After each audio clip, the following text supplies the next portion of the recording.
여러분 안녕하세요. 지금은요 몇 시냐면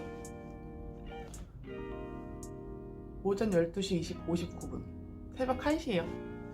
아까 사실 초저녁부터 잠들었다가 너무 졸려가지고 자다가 11시 반쯤에 깼어요. 깼는데 아무래도 쉽사리 잠이 오지 않을 것 같아서 제가 이렇게 카메라를 켰습니다. 그리고요 이 스카프는요 제가 1월에 사놓고 딱 한 번 메고 나갔어요. 한 번 메고 나갔는데 진짜 이제 밖에 나갈 일이 없어서 이렇게라도 한번 매보고 싶어서 메고 나왔습니다. 예쁘죠? 아무튼 오늘 제가 말씀드릴 게 뭐냐 하면 제가 플라이 두바이에 입사하기 전에 어떤 일을 했었고 그리고 어떤 노력을 해서 플라이 두바이에 입사를 하게 되었는지 그거 말씀드리려고 해요. 지금 32살이고요. 그리고 햇수로 6년 차 플라이 두바이에 몸담고 있는 객실 승무원입니다. 여기 입사를 한 거, 조인을 한 거는 2012년 2월이에요. 2012년? 아니다, 2015년 2월이고 지금 2020년이니까 햇수로 6년 된 게 맞죠? 그리고 저는 그 전에는 뭘 했냐면은 여기 입사하기 바로 직전까지 여행사에서 일을 했었어요. 여행사에서 오퍼레이터라고 해요. 여행 전반을 준비하면서 뭐 호텔도 예약하고 항공편도 예약하고 그리고 손님들도 모객하는 OP 역할도 하면서 그리고 손님들을 모시고 여행에 나가는 해외여행 인솔자도 같이 했습니다. 그렇게 여행사에서 한 3년을 일했어요. 3년을 일하고 그리고 5개월 준비를 해서 플라이 두바이 승무원이 돼서 두바이 땅으로 오게 되었습니다. 일단 여행 인솔자라는 직업이요 감정 노동의 강도가 엄청 높은 직업입니다, 여러분. 물론 돈을 벌면서 여행도 하니까 진짜 좋은 직업 아니냐고 말씀하시는 분들도 있을 텐데 제가 다닌 회사 여행사의 여행 상품은요 짧으면 일주일 그리고 길면 3주까지도 여행을 떠나 있는 상품들이 굉장히 많았어요. 근데 보통 2주 정도 되니까 이 2주 동안 한국 그 단체 투어 단체 그룹들을 모시고 해외 여행에 가서 이분들을 케어해 드리고 이분들과 함께 여행하는 게요. 사실 그렇게 체력적으로나 감정적으로나 이게 쉬운 일이 아니더라고요. 그래서 다른 직업을 모색을 하다가 한 번은 출장을 가는 길에 비행기를 탔는데요. 저는 이제 인천에서 출발해서 목적지까지 가는 그 비행기 안에 있는 시간이 저 인솔자한테는 마지막 휴식 기간입니다. 마지막으로 이제 내 마음의 준비를 하고 2주 동안 이제 이분들과 함께 어떻게 여행을 잘 만들어가고 이분들께 어떻게 더 좋은 여행의 추억을 만들어 드릴 수 있을까 생각을 하면서 제 마음의 준비를 하는 그런 시간인데 이제 딱 그 시간이 지나고 착륙을 하면 저는 그때부터 일이 시작되는 거잖아요. 근데 승무원분들을 보니까 물론 승무원분들도 감정 노동의 강도가 심하고 체력적으로도 힘든 건 알지만 그래도 그분들은 뭐 짧게는 뭐 한 5시간 그리고 길게는 한 15시간 정도만 이렇게 바싹 일하고 나면 비행기에서 내리면 이제 자유시간이고 휴식이잖아요. 그게 너무 부러운 거예요. 나는 이 짧은 시간 동안만 휴식하고 이제 내리면은 계속 이제 일을 해야 되는 건데 이분들은 반대니까. 그리고 이분들 역시 이제 내리면은 내 자유시간이니까 여행도 할 수 있고 너무 너무 좋아 보이는 거예요. 그래서 여행 인솔자를 그만두면 나는 이제 승무원 준비를 해봐야겠다 이런 생각을 하게 됐었고 그리고 또 이 여행사에 다니면서 세계 각국을 여행하면서 이렇게 여행만 할 게 아니라 한 나라에서 한번 진득하게 한번 살아보고 싶다 이런 생각도 되게 많이 했었어요. 그래서 외항사 승무원을 선택하게 된 것 같아요. 정말 해외에 체류하면서 돈도 벌고 여행도 많이 하고 할 수 있는 게 이 외항사 승무원이니까. 저는 그때 이미 20대 중후반이었기 때문에 선택과 집중이 좀 필요했던 것 같아요. 내가 가장 가능성이 높은 곳에 베팅을 해야 됐던 시기죠. 그래서 생각을 해봤어요. 20대 중후반의 나이 그리고 그 한국 승무원들 보면은 되게 여리여리하고 호리호리하고 정말 아담하고 늘씬하고 이러신 분들이잖아요. 근데 저는 솔직히 말해서 그런 스타일은 진짜 아니거든요. 그래서 한국 항공사보다는 외항사 쪽에 약간 더 가능성이 있을 거라고 생각해서 저는 처음부터 외항사에 집중을 했습니다. 한국 항공사는 전혀 준비하지 않았어요. 제 영어 실력은 그냥 엄청 뛰어나지도 않지만 엄청 못하지도 않는 그냥 일상 대화는 가능하되 좀 너무 깊은 대화는 힘든. 그리고 저는 원래도 영어를 좋아해서 대학교 때부터 계속 영어 공부를 했었어요. 회화학원도 계속 쭉 다녔었고, 그리고 직장을 다닐 때도 일주일에 한 번, 두 번씩 영어 회화 뭐 스터디 같은 데 직장인 영어 회화 스터디 참여하면서 거기서 영어 이제 프리토킹 같은 것도 했었고, 뭐 객관적인 그런 수치를 원하신다면 그때 저는 토익 스피킹이나 오픽 같은 건 없었고 그냥 토익만 있었어요. 토익만 805점 정도 됐었습니다. 어, 총 5개월을 준비했다고 말씀을 드렸는데요.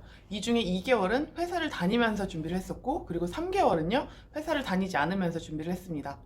어떻게 된 거냐면은, 일단 준비를 하되 직업은 계속 갖고 병행을 하자 해가지고 했었는데, 아무래도 이게 안 되는 거예요. 왜냐면은, 일단 회사를 다니면 주말에밖에 준비할 시간이 없는데, 그걸로는 정말 턱없이 부족했어요. 왜냐면은 제가 영어가 그렇게 막 엄청 유창하거나 완벽하거나 하지 않았기 때문에.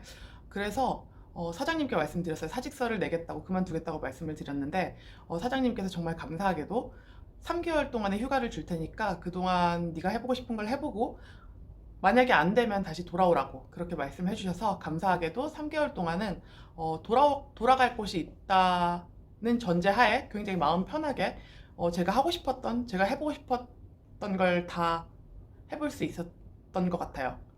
그 회사를 다녔던 2개월 동안 어떻게 준비를 했냐면은 이때는 시간이 넉넉하지 않았기 때문에 저는 좀 강도 높은 준비를 해야 된다고 생각을 했어요. 그래서 1대1 승무원 과외를 찾았어요. 그리고 이렇게 1대1 뭐 한 일주일에 한 번 4시간 정도의 강도 높은 뭐 그런 승무원 과외를 했었고, 그리고 두 번째는 뭘 했냐면 전화 영어 했었어요.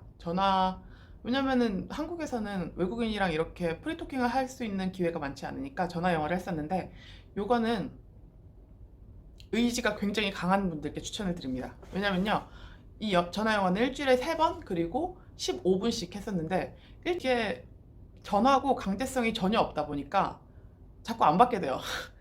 내가 피곤하거나 아니면 내가 영어가 그날 좀 하기 싫다 하는 날은 분명 받을 수 있는 상황임에도 불구하고 자꾸 전화를 안 받고 피하게 되더라고요. 저도 그래서 이걸 한 2달 정도 했었는데 많이 빠졌어요. 전화 많이 안 받았어요. 아무튼 그리고 이 전화 영어는 약간의 일상 대화가 영어로 가능한 분들께 추천을 드립니다. 아예 영어가 안 된다 하시면은 이건 아무 의미가 없는 것 같아요. 이때는 정말 저는 강남역에서 살았던 것 같아요. 왜냐면 승무원 스터디나 승무원 과외 같은 게 거의 다 강남역에 몰려 있어요. 그래서 저는 아침 먹고 강남역에 가면요, 저녁까지 먹고 항상 돌아왔었어요. 이때는 몇 가지를 했었냐면 3가지를 했었는데, 하나는 뭐냐면 승무원 과외, 이거는 그룹 과외 했었어요. 4명이서 하는 그룹 과외를 했었고, 그리고 하나는 승무원 스터디도요 한 3개, 4개 정도 참여를 해가지고 하루에도 한 두세 개, 세네 개 정도의 스터디를 참여했었던 것 같아요. 그리고 나머지 하나는 1대1 원어민 영어 프리토킹 수업, 이렇게 3가지를 했었습니다. 이 3가지 중에서 제가 물론 3개 다 정말 도움이 됐어요. 일단 그 그룹 과외 같은 경우에는 저는 이때 뭐 승무원 그 아까 1대1 과외를 한번 해보긴 했었지만 그분은 전혀 도움이 안 됐기 때문에 저는 외항사에 대한 정보도 사실 많이 없었고, 외항사 승무원은 어떻게 준비해야 되는지도 정말 많이 몰랐어요. 어떤 식으로 준비를 해야 되고 답변은 어떤 식으로 만들어야 되며 답변의 방향과 틀을 잡을 수 있었던 시간이었던 것 같아요.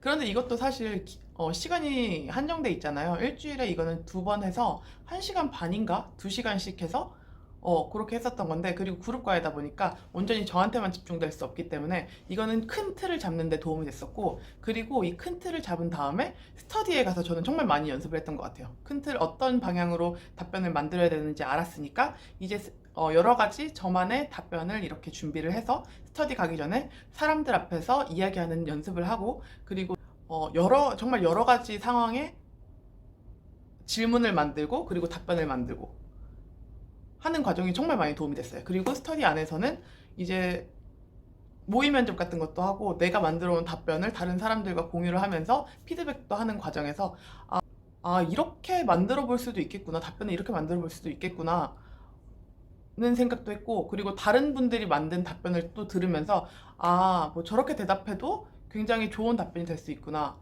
정말 스터디가 많이 도움이 됐던 것 같아요, 저는. 그리고 1대1 원어민 영어 수업은 왜 했냐면 그 승무원 과외 그리고 그 승무원 스터디는 결국에 한국인들끼리 모여가지고 내 답변을 말하고 그리고 피드백을 받는 과정이긴 하지만 그 제 문법이나 뭐 정확한 표현에 대해서 이게 첨삭을 받을 수는 없단 말이에요. 이건 또 1대1이니까 나한테만 온전히 집중되는 시간이기 때문에 내가 영어적인 문법적인 부분에서 약간 조금 의아했던 거나 몰랐던 거를 다 적어가가지고 이때 다 물어보고 답변을 받았던 것 같아요. 아무래도 한국 사람이다 보니까 굉장히 익숙한 표현만 많이 쓰고 나한테 편한 그 단어만 계속 쓰게 되는데, 그리고 제가 항공사에 있었던 게 아니니까 항공사 관련 용어, 언어 이런 것도 잘 모르고 그리고 요즘에 많이 쓰이는 표현 같은 것도 잘 모르고 했는데 이 시간에 그런 부분에서 굉장히 도움을 많이 받았습니다. 제가 회사를 다니면서 했던 그 1대1 강도 높은 그 과외는요, 8세션에 한 80만 원 정도 했었고요. 그리고 전화 영어는 8번에 20만 원인가? 25만 원인가 했던 것 같아요. 그리고 제가 3개월 동안 회사를 잠깐 쉬면서 했던 것들은 이때는 한 달에 한 100만 원에서 150만 원 가량 썼던 것 같아요. 왜냐면 승무원 과외, 그룹 과외가 한 달에 한 35만 원에서 40만 원 정도였던 것 같고, 그리고 1대1 영어 수업이 이것도 한 45만 원에서 50만 원이었던 것 같고, 그리고 스터디비, 스터디 뭐 이거는 뭐 많이는 들진 않지만 그래도 제가 거의 계속 강남역에 아침부터 밤까지 있었기 때문에 스터디룸에서 머무는 경우가 많았어요. 그래서 스터디룸비 이것도 만만치 않게 들어갔고, 그리고 제 사는 집이 일산인데 일산에서 강남까지 왔다 갔다 하는 교통비며, 그리고 점심 저녁을 다 밖에서 해결하니까 이 비용도 만만치 않았죠. 그래서 이때는 뭐 한 달에 100만 원에서 150만 원 정도 썼었는데, 굉장히 저는 좋았던 게 저는 일단 회사를 그만두고 나온 게 아니잖아요. 잠깐 휴가를 받고 나온 거지. 그래서 일단 지금 뭐 쓴다고 해도 내가 합격을 하지 못해도 또 이제 돌아갈 곳이 있고 수입이 생길 거니까 저는 이 3개월 동안은 내가 할 수 있는 모든 걸 비용을 생각하지 말고 한번 해보자 라는 생각으로 그렇게 했었던 것 같아요. 그리고 이거는 또 제가 뭐 다른 공부를 하는 게 아니고 거의 다 영어 공부니까 어쨌든 이 돈을 쓴 게 어디 날아가는 게 아니잖아요. 결국 내 영어 실력 향상에 도움이 되는 거고 어쨌든 내 발전에 도움이 되는 거니까 저는 그래서 이 시기에는 아끼지 않고 내가 할 수 있는 거 다 했던 것 같아요. 저는 영어 공부 외에는 이거는 사실 플라이드바이 최종 합격을 받고 약간 벼락치기로 했던 건데 수영이에요. 저는 완전 콜라병이거든요. 어릴 때 3번 정도 그 수영 강습을 받았었는데 그래도 물에도 못 드는 그런 약간 수알못이었어요. 저는 제가 수영은 평생 못할 줄 알았는데 이제 합격을 했잖아요. 제가 그렇게 원하던 항공사에 합격을 했죠. 그러니까 이제 진짜 해야 되잖아요. 안 하면 안 되잖아요. 그래서 어떡하지 하다가 이게 사실 제가 최종 합격 발표를 받고 조이닝 날짜가 한 달 반 정도 후로 나왔어요. 그러니까 한 달 반 안에 나는 자유형 50m 완주하는 것도 마스터를 해야 되고, 그리고 플라이 두바이가 그 어느 항공사보다도 수영 시험이 되게 까다로워요. 어려워요. 그래서 뭘 해야 되냐면 사실 25m 완주? 아니야. 사실 50m는 완주해야지 약간 좀 안전빵으로 붙을 수 있을 것 같았어요. 50m 완주에다가 그리고 트레딩이라고 해서 깊은 물 속에서 이렇게 서 있는 자세로 계속 이렇게 떠 있는 그거 있죠. 그것도 해야 된단 말이에요. 그래서 그것까지 다 마스터를 해야 하고 갔어야 돼서 저는 이 한 달 반 동안 정말 수영만 했어요. 그래서 일주일에 3번은 수업을 듣고 그리고 나머지 날들은 저 혼자 자유수영 가서 2시간이고 3시간이고 계속 수영 연습만 했던 것 같아요. 그래서 아무튼 영어 공부 외에 제가 또 다른 걸 준비한 거는 수영 정도. 그리고 이거는 최종 합격한 후에 준비했다는 거. 저는 운동 외에는 별로 딱히 하는 건 없는 것 같아요. 저는 그리고 원래도 운동을 조금 많이 했었고, 그리고 그때는 뭐 다이어트도 했었죠. 왜냐면 그래도 일단은 승무원 준비를 하는 과정이니까 언제 뭐 면접이 잡힐지 모르니까 다이어트는 했었고, 뭐 외모 관련 투자는 굳이 안 했었고, 그리고 뭐 국내 항공사 준비생들 보면은 뭐 인사 자세나 그리고 미소 연습, 목소리 톤 연습 이런 것도 되게 다양한 분야에서 연습도 많이 하시고 트레이닝도 많이 받는 것 같던데 저는 뭐 그런 거는 안 했던 것 같아요. 일단 영어만 봤어요. 영어만 봤고, 그리고 웃는 거는 워낙 제가 좀 잘 웃고 자신이 있었기 때문에 뭐 그런 거에 대해서는 걱정이 없었고, 그냥 면접 날 제 텐션만 좀 좋길 바랬어요. 약간 좀, 왜 그런 날 있잖아요.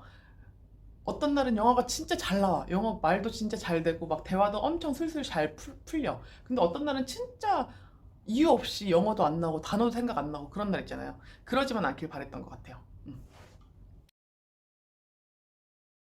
사실 플라이 두바이가 그 한국 승무원 학원 대행사로 끼고 한국에 직접 와서 채용한 적이 두 번이 있어요. 근데 저는 그거는 아니고 플라이 두바이 회사 홈페이지에 들어가서 제 어플리케이션을 넣고, 그 다음에 이제 온라인 영어 시험을 보고, 그 다음에 온라인 그 화상 면접을 보고, 그 다음에 이제 인비테이션이 와서 두바이로 날아와서 어세스먼트에 참여했었습니다. 2박 3일로 두바이 날아와서 면접만 보고 바로 다시 한국으로 돌아갔었습니다. 어, 이 면접에 대한 거는 다음 컨텐츠로 다시 말씀드릴게요. 이 면접에 대해서도 말씀을 드릴 게 많기 때문에. 그리고 승무원 면접은 운과 타이밍이 다라고 말씀하시는 분들도 있어요. 근데 저도 그 부분 어느 정도 인정해요. 운이랑 타이밍 정말 중요해요. 저는 그 두 가지가 정말 완벽했어요. 운이랑 타이밍이 정말 완벽했는데, 이것도 제가 면접 그 후기 컨텐츠에서 말씀을 드릴게요. 그건 운과 타이밍도 중요하지만 그 타이밍을 잡았을 때 내가 정말 준비가 잘 되어 있는 것도 굉장히 중요한 것 같습니다, 여러분.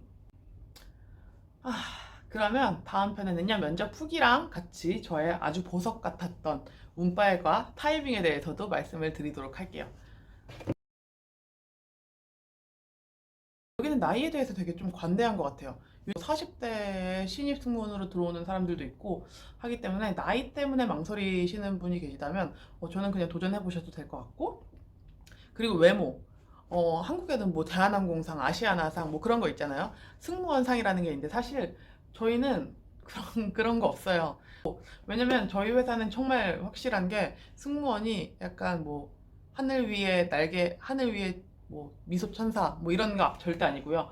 비행기 안에 안전요원이라는 그 인식이 엄청 강하기 때문에, 그렇게 한국이나 다른 아시아권 항공사들처럼 외모나 뭐 키나 몸매나 이런 걸 그렇게 따지지 않는 것 같아요.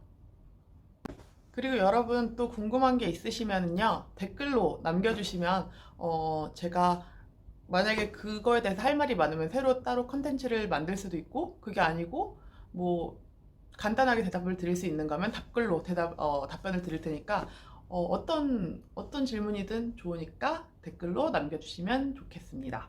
아무튼 그러면 오늘은 방에서 찍었어요. 좀 배경을 바꿔보는 것도 좋을 것 같아서 방에서 찍었는데, 너무 저의 치부가 많이 드러나네요. 이거 이쪽에 머리를 두고 찍었어야 되는데. 근데 빨래통이랑 다 보이네. 그리고 제 룸메도 지금 저 방에서 아직 안 자고 있는 것 같은데, 저 언니 이 새벽에 뭐 하나 할 거야. 영상 찍었지롱. 그럼 여러분, 오늘 하루도 즐겁게 보내시고요. 제 영상 봐주셔서 감사합니다. 안녕.